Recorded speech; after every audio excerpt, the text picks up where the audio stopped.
사무엘하 13장. 그 뒤에 이런 일이 있었다.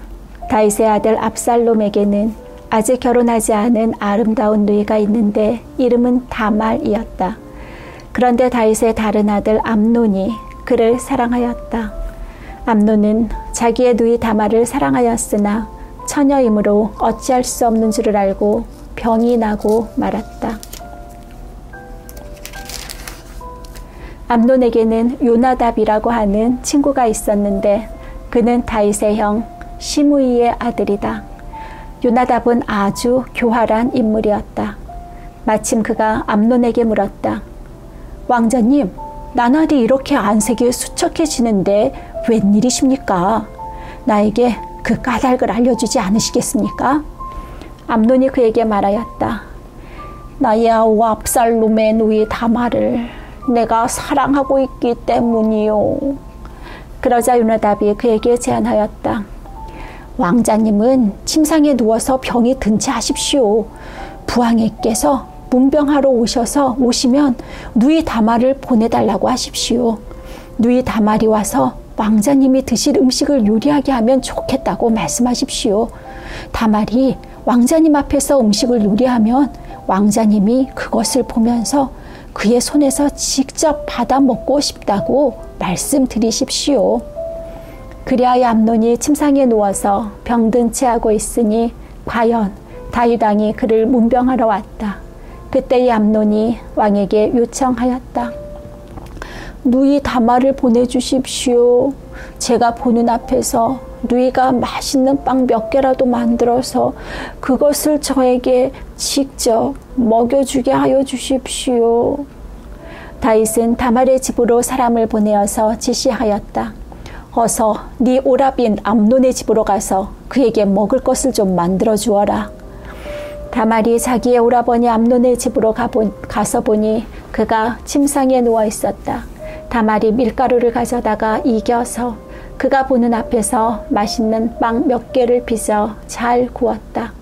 그리고 다말이 냄비째 가져다가 암논 앞에서 그릇에 담아 주었으나 암논은 먹을 생각은 하지 않고 사람들을 다 밖으로 내보내라고 말하고는 사람들이 모두 밖으로 나간 뒤에 다말에게 말하였다. 그 빵을 이 침실로 가지고 들어와서 네가 손수 나에게 먹여다오. 그래서 다말은 손수 만든 빵을 들고 자기의 오라버니 암논의 침실로 들어갔다. 다말이 그에게 먹여주려고 다가서니 그는 다말을 끌어안고 함께 눕자고 하였다. 다말이 그에게 말하였다. 이렇게 하지 마십시오, 오라버니. 이스라엘에는 이러한 법이 없습니다. 제발 나에게 욕을 보이지 마십시오. 제발 이런 악한 일을 저지르지 말아주십시오. 오라버니가 나에게 이렇게 하시면 내가 이런 수치를 당하고서 어디로 갈 수 있겠습니까? 오라버니도 또한 이스라엘에서 아주 정신 빠진 사람들 가운데 하나와 똑같이 되고 말 것입니다. 그러니 이제라도 제발 임금님께 말씀을 드려 보십시오.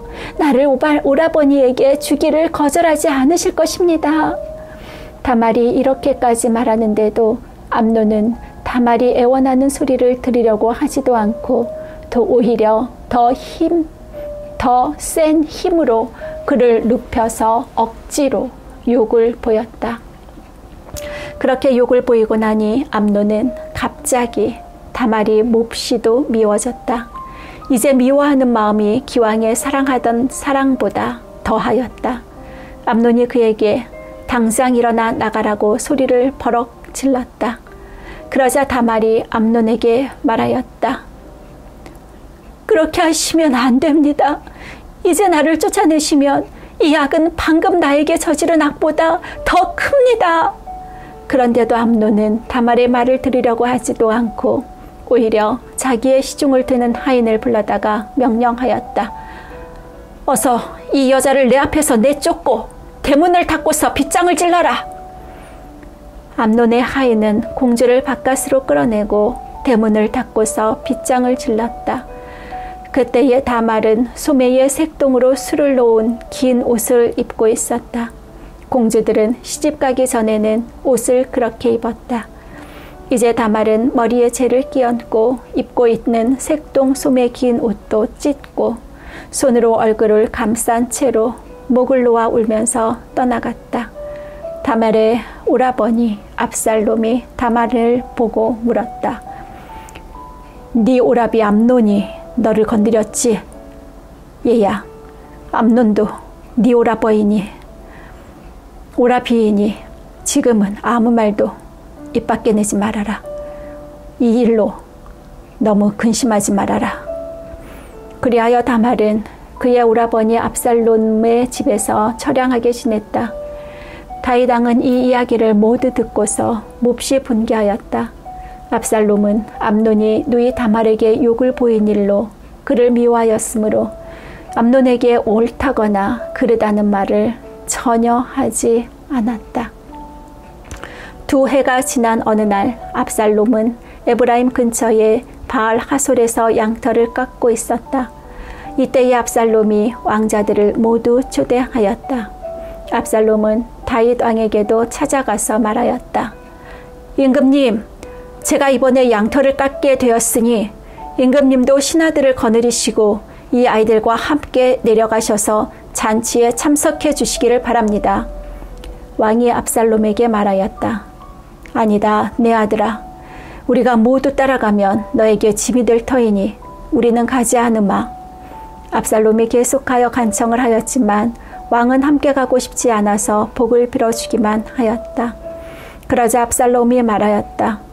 그러면 맏형 암논이라도 우리와 함께 가도록 허락하여 주시기 바랍니다. 왕이 그에게 물었다. 암논이 너와 함께 가야 할 이유가 무엇이냐? 그래도 압살롬이 계속하여 왕에게 간청하니 왕은 암논과 다른 왕자들이 모두 그와 함께 가도 좋다고 허락하였다. 압살롬은 이미 자기의 부하들에게 명령을 내렸다. 암논이 술을 마시고 기분이 좋아질 때를 잘 지켜보아라. 그러다가 내가 너희에게 암논을 쳐 죽이라고 하면 너희는 겁내지 말고 그를 죽여라. 내가 너희에게 직접 명령하는 것이니 책임은 내가 진다. 다만 너희는 용감하게 주저하지 말고 해치워라. 마침내 압살롬의 부하들은 압살롬의 명령을 따라서 하라는 그대로 암논에게 하였다. 그러자 다른 왕자들은 저마다 자기 노새를 타고 달아났다. 그들이 아직도 길에서 달아나는 동안에 다윗에게는 압살롬이 왕자들을 모조리 쳐 죽여서 한 사람도 살아남지 못하였다는 소식이 들어갔다. 왕은 자리에서 일어나서 입고 있는 옷을 찢고 땅바닥에 누워 버렸고 그를 모시고 서 있는 신하들도 다 옷을 찢었다. 그때에 다윗의 형 시므아의 아들인 요나답이 나서서 말하였다. 임금님, 젊은 왕자들이 모두 살해되지는 않았습니다. 암논 한 사람만 죽었습니다. 암논이 압살롬의 누이 다말을 욕보인 날부터 압살롬은 그런 결심을 하고 있었습니다. 그러니 이제 높으신 임금님께서는 왕자들이 다 죽었다고 하는 뜬 소문을 듣고 상심하지 마십시오. 암논 한 사람만 죽었을 따름입니다. 그 사이에 압살롬은 도망쳐 버렸다. 바로 그때에 예루살렘의 보병 하나가 호로나임 쪽에서 많은 사람이 언덕을 타고 내려오는 것을 보고서 왕에게 알렸다. 그러자 요나답이 왕에게 아뢰었다. 틀림없습니다. 왕자님들이 돌아오시는 것입니다. 이 종이 이미 말씀드리지 않았습니까? 요나답이 말을 막 마치는데 왕자들이 들어와서 목을 놓아 울기 시작하였다. 왕도 통곡하고 모든 신하도 통곡하였다. 압살롬은 도망하여 구슬 왕 암미후스의 아들 달메에게로 갔고 다윗은 죽은 아들 암논 때문에 슬픈 나날을 보냈다. 압살롬은 도망한 뒤에 그스를로 가서 그곳에 3해 동안 머물러 있었다. 그러는 사이에 다윗 왕은 암논을 잃었을 때에 받은 충격도 서서히 가라앉았고 오히려 압살롬을 보고 싶어하는 마음이 점점 간절해졌다. 14장. 왕의 마음이 압살롬에게로 쏠리는 것을 수리아의 아들 요압이 알았다. 요압이 드고아로 사람을 보내어 거기에서 슬기로운 여인 한 사람을 데리고 와서 부탁하였다. 그대는 초상당한 여인처럼 행동하시오. 몸에는 상복을 입고 머리에는 기름도 바르지 말고 이미 오랫동안 죽은 사람을 애도한 여인처럼 꾸민 다음에 임금님 앞으로 나아가서 내가 일러주는 대로 호소하시오. 요압은 그 여인에게 할 말을 일러주었다. 드고아에서 온 그 여인은 왕에게로 나아가서 얼굴이 땅에 닿도록 엎드려서 절을 한 다음에 임금님, 저를 살려주십시오 하고 애원하였다. 왕이 여인에게 무슨 일이냐 하고 물으니 그 여인이 이렇게 하소연하였다. 저는 남편이 죽어서 가련한 과부가 되었습니다. 이 여종에게 두 아들이 있는데 들에서 서로 싸우다가 말리는 사람이 없으므로 아들 하나가 다른 아들을 죽였습니다. 그런데 이제는 온 집안이 들고 일어나서 이 종에게 형제를 때려 죽인 그 아들을 내놓으라고 합니다. 죽은 형제의 원수를 갚고 살인자를 죽여서 상속자마저 없애버리겠다고 합니다. 그들은 저에게 남아있는 불씨마저도 꺼버려서 제 남편이 이 땅에 이름도 자손도 남기지 못하게 하려고 합니다. 다 듣고 난 왕은 여인에게 말하였다. 이 문제를 두고서는 내가 직접 명령을 내리겠으니 집으로 돌아가거라. 그러나 드고아 여인은 왕에게 아뢰었다. 우리의 높으신 임금님께서 무엇을 하시든지 이 일에 있어서 허물은 저와 제 아버지의 집안에 있습니다. 임금님과 왕실에는 아무런 허물이 없습니다. 왕이 대답하였다. 누구든지 너를 위협하거든 그를 나에게로 데리고 오너라. 아무도 너를 괴롭히지 못하게 하겠다. 여인은 또 간청하였다. 그러면 임금님께서 섬기시는 주 하나님께 간구하셔서 저의 죽은 아들의 원수를 갚으려고 하는 집안 사람들이 살아있는 저희 아들까지 죽이는 크나큰 범죄를 저지르지 못하게 막아주시기를 바랍니다. 왕이 대답하였다. 주님께서 확실히 살아계심을 두고 맹세하지만 네 아들의 머리카락 하나도 땅에 떨어지지 않게 하겠다. 그 여인이 또 간청하였다. 이 종이 높으신 임금님께 한 말씀만 더 드리도록 허락하여 주시기 바랍니다. 왕이 그렇게 하라고 하니 그 여인이 이렇게 말하였다. 어찌하여 임금님께서는 하나님의 백성에게 그처럼 그릇된 일을 하셨습니까? 임금님께서는 임금님의 친아들인 왕자님이 이 나라로 돌아오는 것을 허락하지 않으셨습니다. 이러한 처사는 지금까지 이 종에게 말씀하신 것과는 다릅니다.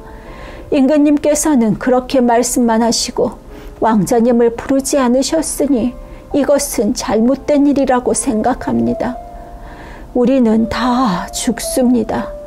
땅에 쏟으면 다시 담을 수 없는 물과 같습니다. 그러나 하나님은 생명을 빼앗지 않으시고 방책을 베푸셔서 비록 내어 쫓긴 자라 하더라도 어떻게 해서든지 하나님께 버림받은 자가 되지 않게 하십니다. 높으신 임금님, 제가 지금 임금님을 찾아뵙고서 이런 말씀을 드리게 된 까닭은 제가 친척들의 위협을 받으면서 이 문제를 임금님께 하려면 임금님께서 제가 간구하는 바를 들어주실 것이라는 것을 들어주실 것이라는 확신이 섰기 때문입니다. 저희의 집안 사람들이 저와 저희 아들을 죽이려고 하고 하나님이 주신 이 땅에서 끊어버리려고 하지만은 임금님께서 저희의 사정을 들어서 하시면 구원하여 주실 것이라고 생각하였습니다. 이 종은 또 높으신 임금님께서는 말씀으로 저를 안심시켜 주실 것이라고 믿었습니다. 임금님은 바로 하나님의 천사와 같은 분이시니까 저희의 호소를 들으시고 선악을 가려내실 것이라고도 생각하였습니다. 임금님이 섬기시는 주 하나님께서 늘 임금님과 함께 계시기를 바랍니다. 마침내 왕이 그 여인에게 물었다. 너는 내가 묻는 말을 내 앞에서 조금도 숨기지 말고 대답하여라. 그 여인이 대답하였다. 높으신 임금님의 분부대로 하겠습니다. 왕이 물었다. 너에게 이 모든 일을 시킨 사람은 바로 요압이렸다. 여인이 대답하였다. 높으신 임금님, 임금님께서 확실히 살아계심을 두고 맹세하지만 높으신 임금님께서 무슨 말씀을 하시면 오른쪽으로든 왼쪽으로든 피할 길이 없습니다. 저에게 이런 일을 시킨 사람은 임금님의 신하 요압입니다. 그가 이 모든 말을 이 종의 입에 담아 주었습니다. 왕자님의 일을 잘되게 하여 보려고 임금님의 신하 요압이 이런 일을 꾸민 것은 사실입니다. 그러나 임금님께서는 하나님의 천사처럼 슬기로우심으로 일어난 모든 일을 다 아실 줄 압니다. 그러자 왕이 직접 요압에게 명령을 내렸다. 보시오, 내가 장군의 뜻대로 하기로 결심하였으니 가서 그 어린 아이 압살롬을 데려오시오. 요압이 얼굴을 땅에 대고 절을 하면서 말하였다. 하나님께서 임금님께 복을 베푸시기를 빕니다. 높으신 임금님이 이 종의 간청을 이렇게 들어주시니 이 종이 임금님의 총애를 입은 줄을 오늘에야 알았습니다. 그리고는 요압이 일어나 그슬로 가서 압살롬을 데리고 예루살렘으로 왔다. 그러나 왕의 지시는 단호하였다. 그를 집으로 돌아가게 하여라. 그러나 내 얼굴은 볼 수 없다. 그리하여 압살롬은 아버지에게 인사도 하지 못하고 자기 집으로 돌아갔다. 온 이스라엘의 압살롬처럼 머리끝부터 발끝까지 흠 잡을 데가 하나도 없는 미남은 없다고 칭찬이 자자하였다. 그는 머리숱이 많아 무거워지면 해마다 연말에 한 번씩 머리를 깎았는데 머리를 깎고 나서 그 머리카락을 달아보면 왕궁 저울로 200세겔이나 되었다. 압살롬에게는 아들 셋과 딸 하나가 있었다. 그 딸의 이름은 다말인데 생김새가 아주 이뻤다. 압살롬은 예루살렘으로 돌아와서 2해를 지냈는데도 왕의 얼굴을 한 번도 뵙지 못하였다. 압살롬이 요압을 왕에게 보내보려고 요압에게 사람을 보냈으나 요압은 압살롬을 방문하지 않았다. 2번째로 다시 사람을 보냈으나 그는 여전히 오지 않았다. 그러자 압살롬이 자기의 종들을 불러다가 지시하였다. 내 밭의 곁에 요압의 밭이 있다. 그가 거기에 보리 농사를 지어 놓았으니 너희는 가서 그 밭에다가 불을 질러라. 그래서 압살롬의 종들이 그 밭에 불을 질렀다. 그러자 요압이 압살롬의 집으로 찾아가서 따졌다. 어찌하여 종들을 시켜 나의 밭에다가 불을 질렀습니까? 압살롬이 요압에게 대답하였다. 이것 보시오. 나는 이미 장군에게 사람을 보내어서 좀 와달라고 부탁을 하였소. 장군을 임금님께 보내어서 나를 왜 구슬에서 돌아오게 하였는지 여쭈어 보고 싶었소. 여기에서 이렇게 살 바에야 차라리 그곳에 그대로 있는 것이 더욱 좋을 뻔하였소. 이제 나는 임금님의 얼굴을 뵙고 싶소. 나에게 아직도 무슨 죄가 남아있으면 차라리 죽여달라고 하더라고 말씀을 좀 드려주시오. 그래서 요압이 왕에게 나아가서 이 일을 상세히 아뢰니 왕이 압살롬을 불렀다. 압살롬이 왕에게 나아가서 왕 앞에서 얼굴이 땅에 닿도록 절을 하자 왕이 압살롬에게 입을 맞추었다.